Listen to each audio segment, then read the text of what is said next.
அனைத்து ஊடகங்களுக்கும் பத்திரிகைகளுக்கும் காலை வணக்கம். தமிழ்நாடு முதலமைச்சர் திரு ஸ்டாலின் அவர்கள்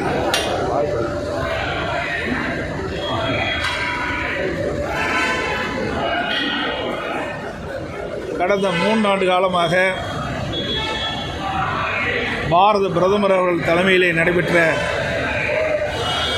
நிதி ஆயோக் கூட்டத்தில் கலந்து கொள்ளவில்லை. அதற்கு பல்வேறு கருத்துக்களை முதலமைச்சர் ஸ்டாலின் அவர்கள் தெரிவித்திருக்கின்றார்.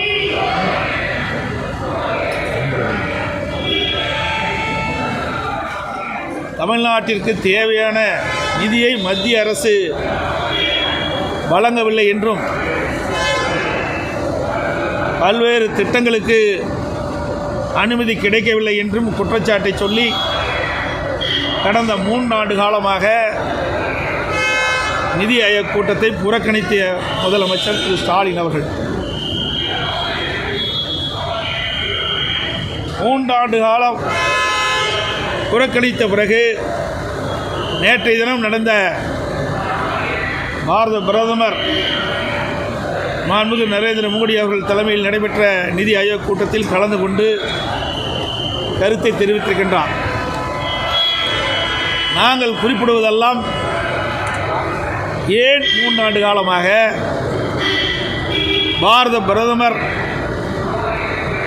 மாண்புமிகு மோடி அவர்கள் தலைமையில் நடைபெற்ற நிதி ஆயோக் கூட்டத்தில் கலந்து கொள்ளவில்லை. அந்த 3 ஆண்டு காலம் நிதி ஆயோக் கூட்டத்தில் கலந்து கொண்டிருந்தால் தமிழ்நாட்டிற்கு தேவையான நிதியை பெற்றிருக்கலாம், புதிய திட்டங்களுக்கு அனுமதி கிடைத்திருக்கலாம், மாநில நடந்த அந்த பிரச்சனையை நிதி ஆயோக் கூட்டத்திலே தெரிவித்திருக்கலாம். ஆனால் மக்கள் மீது அக்கறை இல்லாத ஒரு முதலமைச்சர் என்பது இதிலிருந்து தெரிய வருகிறது. இப்பொழுது தமிழகத்திலே ஸ்டாலின் மாடல் ஆட்சியிலே பல்வேறு துறைகளில் ஊழல் நடைபெற்றிருக்கின்றன. இன்றைக்கு அமலாக்கத்துறை டாஸ்மாக் அந்த நிறுவனத்திலே பல்வேறு மட்டத்திலே ஊழல் நடைபெற்று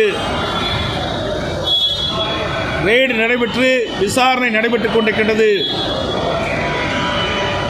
ஆகையால் பயந்து இன்றைய தினம் டெல்லியிலே நடைபெற்ற நிதி ஆயோக் கூட்டத்தில் கலந்து கொண்டுள்ளார் என்றுதான் கருத வேண்டியிருக்கின்றது. உண்மையிலேயே மக்கள் மீது மக்களுடைய பிரச்சனையை தீர்க்க வேண்டும் என்று முதலமைச்சர் கருதியிருந்தால் கடந்த 3 ஆண்டு காலமாக எதற்கு நிதி ஆயோக் கூட்டத்தை புறக்கணித்தார்? இதுதான் மக்களுக்கு ஏற்படுகின்ற மிகப்பெரிய சந்தேகங்கள். அதோடு திரு ஸ்டாலின் அவர்கள் எதிர்க்கட்சி தலைவராக இருந்த பொழுது பாரத பிரதமர் அவர்கள் தமிழ்நாட்டுக்கு வரி தந்த பொழுது கருப்பு பலூன் விட்டு எதிர்ப்பை தெரிவித்தார். திராவிட முன்னேற்ற கழகம் ஆளுங்கட்சியாக வந்த பிறகு திரு ஸ்டாலின் அவர்கள் அதே பிரதமருக்கு வெள்ளைக்குடை பிடித்தவர் தான் இன்றைய முதலமைச்சர் ஸ்டாலின் அவர்கள். எதிர்க்கட்சியாக இருக்கின்ற பொழுது ஒரு நிலைப்பாடு, ஆளுங்கட்சியாக வந்த பிறகு ஒரு நிலைப்பாடு. இரட்டை வேடம் போடுகின்ற கட்சி திமுக கட்சி என்பதை வெளிப்படையாக தெரிகின்றது. நாங்கள் கேட்கின்ற கேள்வி, எதிர்க்கட்சி கேட்கின்ற கேள்வி, மக்கள் கேட்கின்ற கேள்வி, ஒரு முதலமைச்சர் தன்னுடைய கடமையை செய்ய தவறிவிட்டார். கடந்த 3 ஆண்டு காலமாக நடைபெற்ற நிதி ஆயோக் கூட்டத்திலே கலந்து கொண்டு மக்களுடைய பிரச்சனையை அந்த கூட்டத்திலே தெரிவித்திருந்தால் மக்களுக்கு நன்மை கிடைத்திருக்கும், திட்டங்களுக்கு அனுமதி கிடைத்திருக்கும், நிலுவைத் தொகை கிடைத்திருக்கும் என்று மக்கள் கருதுகின்றார்கள். அதை செய்ய தவறிய முதலமைச்சர் இன்றைய முதலமைச்சர் ஸ்டாலின் அவர்கள். அதோடு தமிழகத்திலே சட்ட ஒழுங்கு சந்தி சிரித்துக் கொண்டிருக்கின்றன. நான் ஒவ்வொரு முறையும் ஊடக நண்பர்களையும் பத்திரிகை நண்பர்களையும் சந்திக்கின்ற பொழுது தமிழகத்தில் நடைபெற்ற சில சம்பவங்களை கோடிட்டு காட்டி இந்த அரசு வந்த பிறகு நாட்டு மக்களுக்கு பாதுகாப்பில்லை, பெண்களுக்கு பாதுகாப்பில்லை, சிறுமிகளுக்கு பாதுகாப்பில்லை, அப்படிப்பட்ட அவல ஆட்சி தமிழகத்திலே தொடருது என்று நான் ஊடகத்தின் வாயிலாக, பத்திரிகையின் வாயிலாக, சட்டமன்றத்திலையும் நான் பேசியிருக்கின்றேன், அறிக்கையின் வாயிலாக வெளியிட்டிருக்கின்றேன். ஆனால் இந்த அரசு உரிய முறையிலே மக்களுக்கு பாதுகாப்பு வழங்க தவறிவிட்டது. ஒரு பொம்மை முதலமைச்சர் இந்த நாட்டை ஆண்டு கொண்டிருக்கின்ற காரணத்தினாலே திறமையற்ற முதலமைச்சர் இன்றைக்கு நாட்டை ஆண்டு கொண்டிருக்கின்ற காரணத்திலே சட்ட ஒழுங்கு மிக மிக மோசமான நிலையிலே இருந்து கொண்டிருக்கின்றதுதான் நாடறிந்த உண்மை.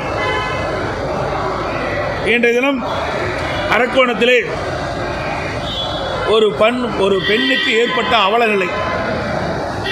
அந்த பெண் காவல் நிலையத்திலே புகார் கொடுக்கின்றார். உச்சநீதிமன்ற தீர்ப்பின்படி அந்த பெண் கொடுத்த புகாரை அப்பொழுது எஃப்ஐஆர் பதிவு செய்ய வேண்டும். ஆனால் அந்த பெண் 7ஆம் தேதி காவல் நிலையத்திலே புகார் கொடுக்கின்றார். 10ஆம் தேதி தான் அந்த புகாரை பதிவு செய்கின்றார்கள். அந்த புகார் செய்த அந்த நபர் தெய்வ செயல் என்று பெயர், பத்திரிகையில் வந்த செய்தி. அவர் சாதாரண பிரிவின் அடிப்படையிலே வழக்கு பதிவு செய்யப்படுகிறது. அவர் நீதிமன்றத்தை அணுகின்றார். உடனே ஜாமீன் கிடைக்கின்றது. இந்த பெண் கொடுத்த புகார் பத்திரிகையிலும் ஊடகத்திலும் வலைதளங்களிலும் இன்றைக்கு வெளியிட்டிருக்கின்றார்கள். இது எவ்வளவு பெரிய கொடுமை! வழக்கு சம்பந்தப்பட்ட புகார் கொடுத்தவர்கள் இதை வெளியிடக்கூடாது, காவலர். ஆனால் அந்த பெண்மணி கொடுத்த அந்த புகார்கள் அப்படியே ஊடகத்திலும் வலைதளங்களிலும் வந்ததாக அந்த பெண்மணி பேட்டியளித்திருக்கின்றார். அதோடு தனக்கு ஏற்பட்ட கொடுமைகளை மேதகு ஆளுநரிடம் தெரிவிப்பதற்காக சென்னை சென்றிருக்கின்றார் அவருடைய தாயாருடன். அங்கே சென்றவுடன் அங்கே இருக்கின்ற காவலருக்கு இது தெரிய வருகிறது. மேதகு ஆளுநரை சந்திக்க விடாமல் தடுத்து நிறுத்தி அந்த பெண்மணியும் அவரோடு வந்த தாயாரையும் ஒரு ஆட்டோவில் 2 பெண் காவலர்கள் ஏற்றி வழியிலே இறக்கி விடுகின்ற கொடுமை இந்த ஆட்சியிலே தான் பார்க்கப்படுகிறது. அந்த பெண்மணி சொல்கின்றார், இவ்வளவு கொடுமை எனக்கு ஏற்பட்டிருக்கின்றது. எனக்கு ஏற்பட்ட இந்த அவலங்கள் வேறு எந்த பெண்ணுக்காக ஏற்பட்டால் அவர்கள் எப்படி துணிந்து வந்து புகார் கொடுப்பார்கள் என்று அச்சத்தோடு தன்னுடைய நிலைமையை ஊடகத்தின் வாயிலாக வெளிப்படுத்தியிருக்கின்றார். இந்த செய்தியெல்லாம் ஊடகத்தின் வாயிலாக வெளிவந்திருக்குது. எவ்வளோ மோசமான ஆட்சி நடைபெற்று கொண்டு என்பதற்கு இந்த அரக்கோணமே சாட்சி என்பதை இந்த நேரத்தில் தெரிவிக்க விரும்புகின்றேன். அதேபோல் கும்பகோணம், தஞ்சாவூர் மாவட்டம் திருவிடைமதுர் பகுதியில் ஒரு பெண்ணுக்கு கூட்டு பாலியல் வன்கொடுமை நேர்ந்துள்ளது. அந்த பெண்ணுக்கு ஏற்பட்ட பாலியல் வன்கொடுமையை காவல்துறையை வெளியிடுகிறது. எவ்வளவு கொடுமையான செயல்! குற்றவாளிகள் முன்ஜாமீன் பெறுவதற்கு காவல்துறை துணை புரிகிறது. எஃப்ஐஆர் பதிவு செய்ய காலதாமதம் படுத்துகின்றார்கள். அதேபோல் சாதாரண குற்றப்பிரிவிலே வழக்குகள் பதிவு செய்யப்படுகின்றன. இதை கண்டித்து அனைத்து இந்திய அண்ணா திராவிட முன்னேற்ற கழகத்தின் சார்பாக அந்த அரக்கோணத்தில் இருக்கின்ற பெண்மணிக்கும் கும்பகோணத்தில் இருக்கிற அந்த சிறுவரைமதுர் பாதிக்கப்பட்ட பெண்மணிக்கும் நியாயம் கிடைக்க என்பதற்காக அறவழியிலே அனைத்து இந்திய அண்ணா திராவிட முன்னேற்ற கழகத்தின் சார்பாக அரக்கோணத்திலும் தஞ்சையிலும் மிகப்பெரிய ஆர்ப்பாட்டத்தை நாங்கள் நடத்தியிருக்கின்றோம். இவ்வளோ ஆட்சி இந்த ஆட்சியில் தான் பார்க்கப்படுகிறது.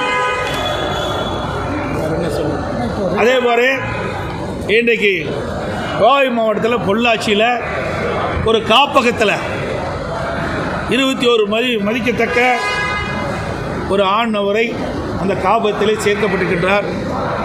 அவரை அடித்து துன்புறுத்தி கொலை செய்யப்பட்டு அவருடைய நிலத்திலே புதைக்கப்பட்டதாக செய்திகள் வெளிவந்துள்ளன. ஆக இந்த ஆட்சியில் மக்களுக்கே பாதுகாப்பு இல்லை, பெண்களுக்கு பாதுகாப்பு இல்லை. அப்படிப்பட்ட ஒரு மோசமான ஆட்சி இன்றைக்கு தமிழகத்திலே நடந்து கொண்டிருக்கிறது. இனியாவது இந்த அரசு விழிப்போடு இருந்து மக்களை காக்க வேண்டும் என்று ஊடகத்தின் வாயிலாக தெரிவித்துக் கொள்கிறேன்.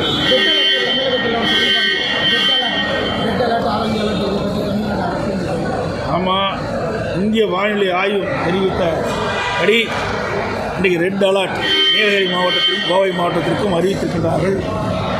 கனமழை பொழியும் என்று தெரிவித்திருக்கிறார்கள். மக்கள் ஜாக்கிரதையாக இருக்கப்பட வேண்டும்.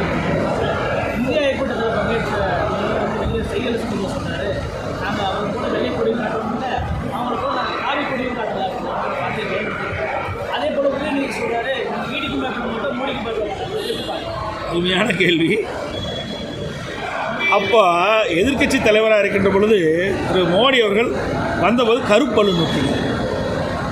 திரு ஸ்டாலின் அவர்கள் முதலமைச்சராக இருந்த பொழுது அவர் தமிழகத்துக்கு வருகின்ற போது வெள்ளைக்குடை பிடித்தவர் தான் இந்த முதலமைச்சர் ஸ்டாலின் அவர்கள்.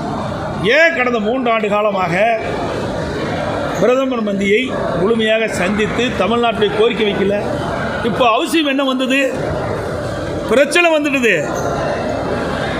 அந்த பிரச்சனைக்கு தீர்வு காண வேணும். அதன் அடிப்படையில் தான் இன்றைக்கு பிரதமரை தனிப்பட்ட முறையிலே பார்த்து என்ன பேசுகிறான்னு தெரியாது. அவர் சொன்னது தான் வெளியில் வந்திருக்குது. பிரதமர் சொன்னால் தான் உண்மை வெளியே வரும். ஆனால் இதையே ஏன் முன்கூட்டி செய்யவில்லை? இதுதான் மக்களுடைய கருத்து, எதிர்க்கட்சியுடைய கருத்து. கடந்த 3 ஆண்டு காலமாக நிதி ஆயோக் கூட்டம் நடைபெற்றுக் கொண்டிருக்கிறது. அந்த கூட்டத்தில் ஏன் கலந்து கொள்ளவில்லை?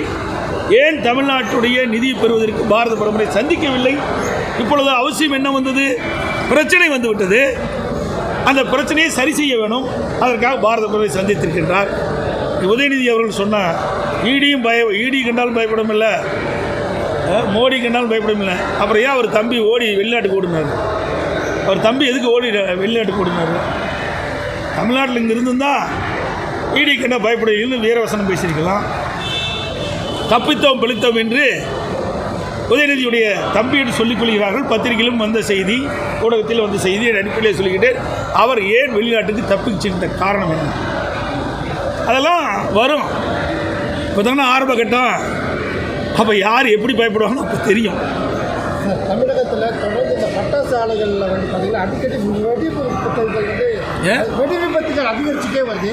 இன்னைக்கு காலையில் கூட சிவகாசி அம்மாப்பேட்டை பக்கத்தில் வந்து மிகப்பெரிய ஒரு வெடி விபத்தை பல பேர் உயிர் போயிருக்குன்னு சொல்லி ஒரு சூழ்நிலை. இது அரசாங்கம் வந்து ஏற்கனவே இப்படிப்பட்ட நிகழ்வுகள் அங்கங்கே இந்த பட்டாசு ஆலையிலே நடவுகின்ற சம்பவம் நடைபெற்றுக் கொண்டிருக்கின்றது. இதை தடுத்து நிறுத்துவதற்கு தேவையான பாதுகாப்பு நடவடிக்கை எடுக்க வேண்டும் என்று நாங்கள் சட்டமன்றத்தில் வலியுறுத்தியிருக்கின்றோம். இந்த அரசு என்ன செய்வதுன்னு எங்களுக்கு தெரியவில்லை. இருந்தாலும் பட்டாசு தொழில் என்பது ஒரு அபாயகரமான தொழில். அதற்கு முன்னெச்சரிக்கை தேவை, என்னென்ன பாதுகாப்பு தேவை என்பதையெல்லாம் இந்த அரசாங்கம் உரிய முறையிலே அவர்களுக்கு ஆலோசனை வழங்கி அதை செய்தால் இப்படிப்பட்ட விபத்தை தவிர்க்கலாம். இனி எதிர்காலத்தில் இப்படிப்பட்ட விபத்து நடக்காமல் அரசு பார்த்து கொள்ள வேண்டும்.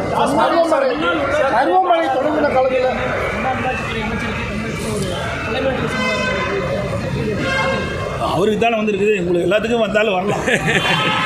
எச்சரிக்கையாக இருங்க. இந்த ஆட்சியில் பாதுகாப்பே இல்லைங்க. ஏன்னா அரசியல் தலைவர்களுக்கும் பாதுகாப்பு இல்லை, மக்களுக்கும் பாதுகாப்பு இல்லை, பெண்களுக்கும் பாதுகாப்பு இல்லை, சிறுமிகளுக்கும் பாதுகாப்பு இல்லை, ஒட்டுமொத்தமாக நாட்டுக்கே பாதுகாப்பு இல்லை. இந்த ஆட்சி இருக்கிற வரைக்கும் சட்ட ஒழுங்கு மிக மிக மோசமான நிலைக்கு போயிட்டு, எங்கே பார்த்தாலும் போதைப்பொருள் விற்பனை, கஞ்சா அடிச்சுக்கிறான். என்ன செய்வதென்றே தெரியல. இன்றைக்கு முதலமைச்சர் நான் வந்து கடந்த 3 ஆண்டு காலமாக தமிழகத்தில் போதைப்பொருள் நடமாட்டம் அதிகரித்திருக்கின்றது. பல்வேறு வகையிலே போதைப்பொருள் விற்பனை செய்கின்றார்கள். இதனால் இளைஞர்களும் மாணவர்களும் பாதிக்கப்படுகின்றார்கள். இந்த போதைப்பொருள் நடமாட்டத்தை தடுத்து நிறுத்த வேண்டும். போதைக்கு ஒருவர் அடிமையாகிவிட்டால் அவர்கள் மீட்டெடுக்கவே முடியாது. அப்படிப்பட்ட சூழ்நிலை இருக்கின்ற காரணத்தினாலே இந்த போதைப்பொருள் விற்பதை தடை செய்ய வேண்டும். எங்கிருந்து போதைப்பொருள் வருகிறது என்பதையெல்லாம் தடுத்து நிறுத்துவதற்கு உரிய நடவடிக்கை எடுக்க வேண்டும் என்று நான் ஊடகத்தின் வாயிலாக, பத்திரிகையின் வாயிலாக, சட்டமன்றத்திலும் தொடர்ந்து வலியுறுத்தி வந்தேன். நான் சொல்வதை இந்த அரசு செவி கொடுத்து கேட்டிருந்தால் அப்பொழுதே நடவடிக்கை எடுக்கப்பட்டிருந்தால் இவ்வளவு தூரம் இந்த பிரச்சனை வந்திருக்காது. இன்றைய தினம் அந்த போதைக்கு அடிமையானவர்கள் தான் இந்த தவறான வழியில் சென்று கொலை, கொள்ளை, திருட்டு, பாலியல் கொடுமையில் நடைபெற்ற வழக்குகள்லாம் பார்த்தீங்கன்னா இப்படிப்பட்ட போதை ஆசாமிகள் தான் செயல்படுறாங்க. அதுக்கு தான் இன்றைய முதலமைச்சரே ஊடகத்தின் வாயிலாக சொல்கிறார், போதையின் பாதையிலே செல்லாதீர்கள், போதையின் பாதையிலே செல்லாதீர்கள் என்று இப்போ சொல்கிறீங்க. இதை நான் 3 ஆண்டுக்கு முந்தைய சொன்னேன். இதை அரசாங்கம் முழுமையாக நான் சொன்னதை கடைப்பிடித்திருந்தால் இன்றைக்கு முதலமைச்சர் இந்த அறிக்கை வெளியிட்டுக்க வேண்டிய அவசியமே இல்லை.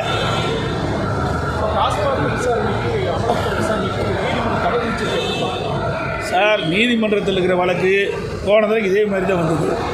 உயர்நீதிமன்றம் விசாரணை தொடரலாம்னாங்க. இன்றைக்கி உச்சநீதிமன்றம் இன்றைக்கி ஒரு தடையாணை கொடுத்துருக்குது. அதோட அமலாக்கத்துறைக்கு முழு விவரத்தை நீங்கள் அஃபிடவிட்டாக போடணும்னு சொல்லியிருக்கிறாங்க. முழு விவரம் வந்த பிறகு விசாரணையில் தான் தெரியும். ஏன்னா புகையில்லாமல் எரியாது, இது எல்லாருக்குமே தெரியும். எல்லா ஊடகங்களுக்கும் பத்திரிகைகளுக்கும் தெரியும். ஒரு பாட்டிலுக்கு 10 ரூபா வாங்குறாங்களே இல்லையா, இது ஊர் இருந்து உண்மை. அந்த அசோசியேஷன் தலைவரே சொல்கிறார், பேட்டி கொடுக்குறார் ஊடகத்தில் வாயிலாக, 10 ரூபா மாமூல் வாங்குறாங்க, இது மேல்மட்டத்து வரைக்கும் போகுது அப்படின்னு விலாவாரியாக அவங்க ஊடகத்திலே தெரிவிச்சிருக்கிறீங்க.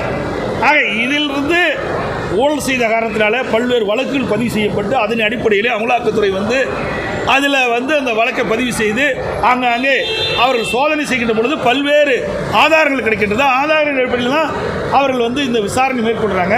ஆக உச்சநீதிமன்றத்தில் இந்த வழக்கு இருக்கின்ற காரணத்தினால இதில் அதிகமாக போய் பேசுவது சரியில்லை. ஆக அந்த உச்சநீதிமன்றத்தில் இன்றைக்கு அமலாக்கத்துறை போடப்பட்ட அந்த பதிலில் என்னென்னலாம் இருக்குது, எப்படிலாம் விசாரணை மேற்கொள்ளும் என்று தெரிகின்ற பொழுது அதை பற்றி நான் விரிவாக ஊடக நண்பர்களுக்கு பதிவு தெரிவிக்கிறேன். நன்றி, வணக்கம்.